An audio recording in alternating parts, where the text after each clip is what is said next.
Good morning, class 6th. So, students, in this class, we are going to cover chapter number 5 major domains of the earth by completing our last topic, which is biosphere. So, in this class, the very first is lithosphere. In the light blue color portion, you can see the lithosphere, the hydrosphere, and the atmosphere. And where all these three components merges, that area is known as biosphere. ये इस diagram से भी prove हो सकता है. Atmosphere, lithosphere और hydrosphere जहाँ पर एक तरीके से मर्ज आउट हो रहे हैं वो बायोस्फेयर है, और बायोस्फेयर ही हमारी लाइफ के लिए एक मेजर कंपोनेंट है.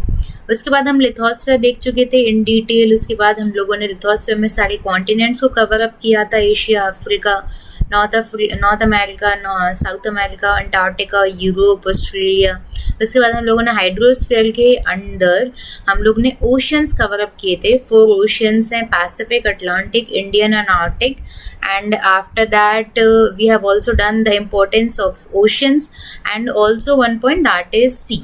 इन द प्रीवियस क्लास, पिछली क्लास में हम लोगों ने atmosphere, the domain of air को कवर अप किया था, जिसमें हम लोगों ने इसका एक्सटेंट देखा था, कॉम्पोजिशन ऑफ ड्राई एयर देखते हुए हम लेयर्स तक पहुंच चुके थे. इंपॉर्टेंस को करते हुए आज हम लोग स्टार्ट करेंगे हमारे इस पूरे चैप्टर का last and very important topic, that is biosphere, the domain of life. So, let's start with the very first point, that is zone where all living organisms on earth are found is known as biosphere. So, जहाँ पर lithosphere, atmosphere और hydrosphere का connection हो रहा है, जहाँ पर ये तीनों मिलते हैं, वैसा जोन सभी ऑर्गेनिज्म के लिए एक तरीके से लिविंग फैक्टर के तौर पर सामने आता है. उसे हम बोलते हैं biosphere.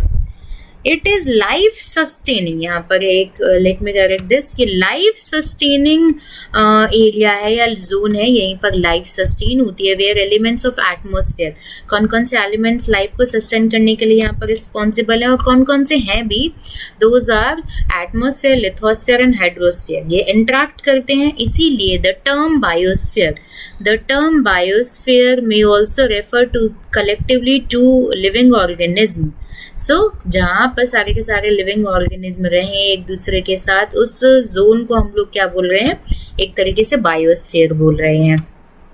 They range from tiny microbes. अब उसका रेंज क्या है, छोटे माइक्रोब से लेकर बड़े बड़े मैमल्स यानी ब्लू व्हेल तक भी सारे के सारे किसके अंदर रहेंगे, सारे के सारे अंदर आते हैं हमारे बायोस्फीयर के अंदर. 20 million species of plants and animals, microbes and fungi biosphere के अंदर आते हैं. Now they are broadly, the third point, they are broadly divided into plants and animal kingdoms. Environmental conditions influence their distribution.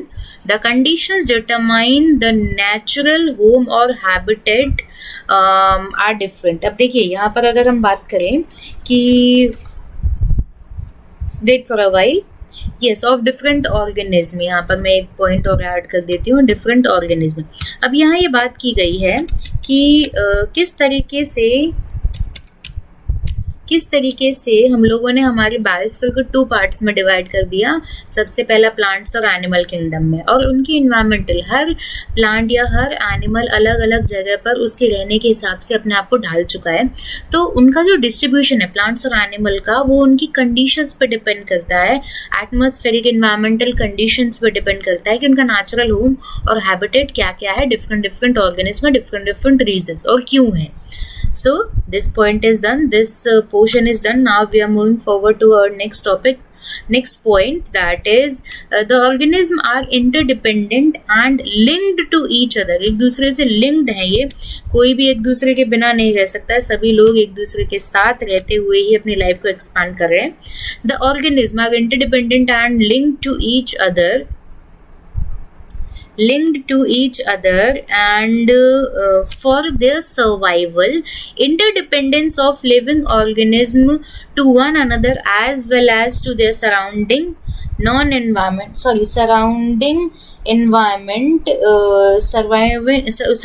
surviving non-living environment is known as ecosystem. Wait for a while. Yes अब ecosystem क्या है? Ecosystem एक ऐसा surrounding वाला system है जिसके अंदर सारे के सारे जो एनिमल हैं, प्लांट्स हैं, सभी एक दूसरे पर इंटरडिपेंडेंट होते हैं। जैसे हम लोग पिछली क्लासेस में कार्निवोरस, ओमनिवोरस ये सारी चीज़ें पढ़ चुके हैं। तो हर एक इंसान एक दूसरे पर डिपेंडेंट है। हम भी एक तरीके से सी फूड पर या फिर एनिमल प्रोडक्ट या फिर प्लांट्स पर डिपेंडेंट हैं। एक के बिना दूसरे की लाइफ को हम लोग उसकी कल्पना भी नहीं कर सकते हैं। तो यहाँ ये बात की जा रही एक दूसरे पर डिपेंडेंट है, अपनी सराउंडिंग पर डिपेंडेंट है। तो इसी इन्वायरमेंट को हम लोग क्या बोलते हैं? इकोसिस्टम बोलते हैं, where all the animals and plants are dependent on each other, interdependent and linked on each other. Now, the yellow color portion, cooperation and coexistence only can guarantee the continuation of life. एक दूसरे का cooperation, coexistence तभी life की continuation को एक तरीके से prefer कर सकती है। Beautiful planet change of any one domain, अगर किसी एक भी domain, atmosphere, hydrosphere, lithosphere, biosphere, किसी में भी चेंज हुआ तो इट में चेंज इन बायोस्फेयर। तीनों डोमेन्स की अगर मैं बात करूँ, एटमोसफेयर, बायोस्फेयर, हाइड्रोस्फेयर में biosphere, evolution of life in fact has been a result of changes in landscape, climate and availability of water. So इस पॉइंट के हम लोग बायोस्फेयर या फिर नेचर या फिर लाइफ जहाँ पे एग्जिस्ट करती है उसके बारे में इन डिटेल स्टडी की है। नाउ इसके आगे वाले पॉइंट को हम लोग लास्ट पॉइंट जो कि हमारा है इसको कवर अप करते हैं, हमारे इस चैप्टर को कंप्लीट करते हैं। मैन इम्पॉर्टेंट पार्ट है बायोस्फीयर का। हिज सस्टेनेबल नीड्स, उसकी ज़रूरतें और ने क्या किया है, इन्वायरमेंट को ग्रेटली अफेक्ट किया। उसे कोई भी चीज़ चाहिए इन्वायरमेंट से ली, उसने इन्वायरमेंट का बिल्कुल भी ध्यान नहीं रखा। अब क्या होता है, जैसे डिफॉरेस्टेशन की वजह से सॉइल डैमेज हो गई है, फॉरेस्ट के जो कवर्ड एरिया उनको साफ कर दिया गया है, उसके बाद वाइल्ड लाइफ को भी खतरे में ला चुके हैं और अपनी एग्जिस्टेंस को भी उन्होंने खतरे में ला चुके हैं। Polluted air, second point, polluted air, land and water, जो कि इंडस्ट्रियल वेस्ट जिनके अंदर डिस्चार्ज हो रहा है, स्मोक फैलती जा रही है व्हीकल से, जिसकी वजह से कार्बन डाइऑक्साइड बढ़ता जा रहा है, जिससे ग्लोबल वार्मिंग बढ़ती जा रही है। ये सारी चीज़ें मैन्स रोल है इन्वायरमेंट के लिए और ये पॉजिटिव किसी भी हालात में नहीं कहे जा सकते। तो मैन ने क्या किया, इन्वायरमेंट को बहुत ज़्यादा नुकसान पहुंचाने की कोशिश की है। अब हम क्या कर सकते हैं, नीचे वाले सबसे लास्ट वाले पैराग्राफ में हम देखते हैं, नेचुरल रिसोर्सेज को रैपिडली हम जो यूज़ कर रहे हैं बिल्कुल भी एनवायरनमेंट को ध्यान में न रखते हुए। First line, if you want the earth to remain beautiful, अगर हमें चाहिए कि अर्थ ब्यूटीफुल बनी रहे तो हमें क्या करना है, हमें अपने एटीट्यूड को बदलना पड़ेगा, हमें डिस्टर्ब नहीं करना है उसका बैलेंस। एनवायरनमेंट हमारा मोटो क्या होना चाहिए, हमारा मोटो होना चाहिए बी लिव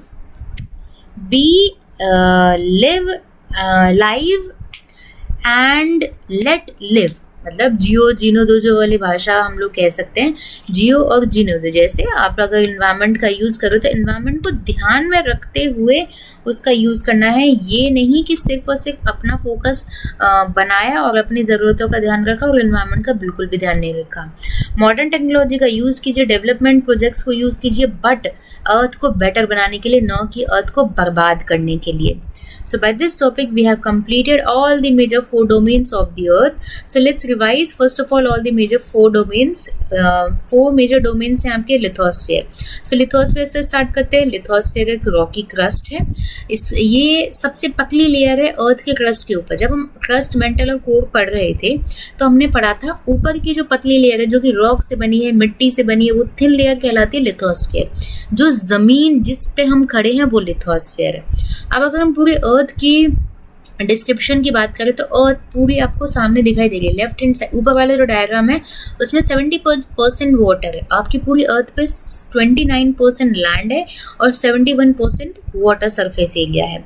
ये तो बात हो गई हमारी लिथोस्फीयर की। अब मैं अगर बात करूँ लिथोस्फीयर मतलब ज़मीन पे सबसे ऊंचा पॉइंट कौन सा है, वो है माउंट एवरेस्ट, जिसकी हाइट है 8848 मीटर। ओके, सबसे निचला पॉइंट क्या है, सेकेंड पॉइंट में आप देख सकते हो डीपेस्ट पॉइंट, सबसे ऊंचा पॉइंट हम लोग देख चुके हैं, that is 8848 metre the mount Everest. सबसे डीपेस्ट पॉइंट है मेरियाना ट्रेंच मतलब मेरियाना खाई, जो कि आप यहाँ दोनों डायग्राम में देख सकते हो। सबसे नीचा पॉइंट मेरियाना ट्रेंच जिसकी जो डेप्थ है वो है 11,033 मीटर, मतलब दोनों ही ऊपर और नीचे हम लोगों ने लिथोस्फीयर का कवर अप कर चुके हैं। अब जब आप लिथोस्फीयर की बात करोगे और कॉन्टिनेंट्स का नाम नहीं है, ऐसा तो हो ही नहीं सकता, क्योंकि जो 29% एरिया अभी जस्ट हमने पढ़ा है कि ज़मीन है, वो ज़मीन है कहाँ? कॉन्टिनेंट्स में है, आइलैंड्स में है। तो सबसे पहले हम देखेंगे 7 कॉन्टिनेंट्स हैं हमारे। कॉन्टिनेंट्स कितने हैं? 7। अब वो अकॉर्डिंग टू देयर एरिया, सबसे बड़ा, फिर उससे बड़ा, फिर उससे छोटा, फिर उससे छोटा, उस हिसाब से हमने इन कॉन्टिनेंट्स को डिवाइड कर दिया। सबसे बड़ा एशिया, उसके बाद Africa, north America, south America, Antarctica, Europe, Australia. उसके बाद एक एक करके हमने सभी कॉन्टिनेंट्स को देखा था। जैसे एशिया कहाँ पे सिचुएटेड है, एशिया के नीचे कौन सा ओशन आता है, एशिया के लेफ्ट हैंड साइड में, अगर मैं सामने से देखूँ तो लेफ्ट हैंड साइड में तो यूरोप है, और अगर मैं सामने से इधर देखूँ तो राइट हैंड साइड में इसके पैसिफिक ओशन है। सबसे highest point green colour portion, सबसे last point green colour portion Himalayas के अंदर सबसे हाईएस्ट पॉइंट है, जो कि माउंट एवरेस्ट खुद ही है। अगर बोले वर्ल्ड की हाईएस्ट पीक कहाँ पर है, वो है कौन से कॉन्टिनेंट में सिचुएटेड? एशिया। वर्ल्ड की डीपेस्ट पॉइंट कहाँ सिचुएटेड है? Pacific ocean, Mariana trench. We have just done that. अगर एशिया के लोएस्ट पॉइंट की बात करें तो वो डेड सी है। यहाँ पर बहुत सारे एक्सट्रीम चीज़ें पाई जाती है, इसलिए हम इसे कॉन्टिनेंट ऑफ एक्सट्रीम बोलते हैं। अफ्रीका सेकंड नंबर पे आता है। मेडिटेरेनियन सी से वो यूरोप से अलग हो जाता है, और एस्टमस ऑफ सुएज से ये एशिया से अलग हो जाता है।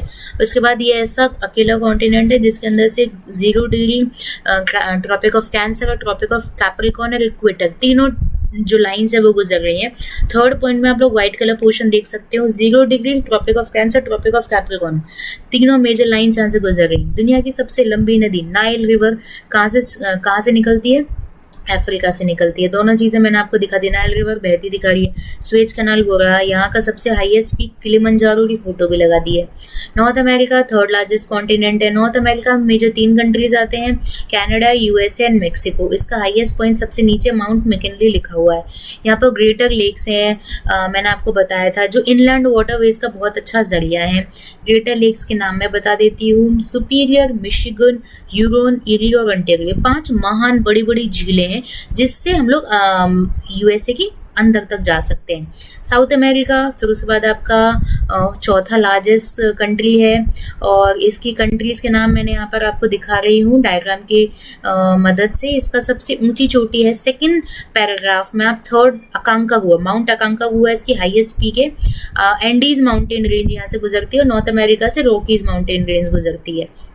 अंटार्कटिका इसे फ्रोजन आइलैंड भी कहते हैं, सॉरी फ्रोजन कॉन्टिनेंट कहते हैं, पूरा बर्फ से ढका हुआ है। हाईएस्ट पीक माउंट विंसन है।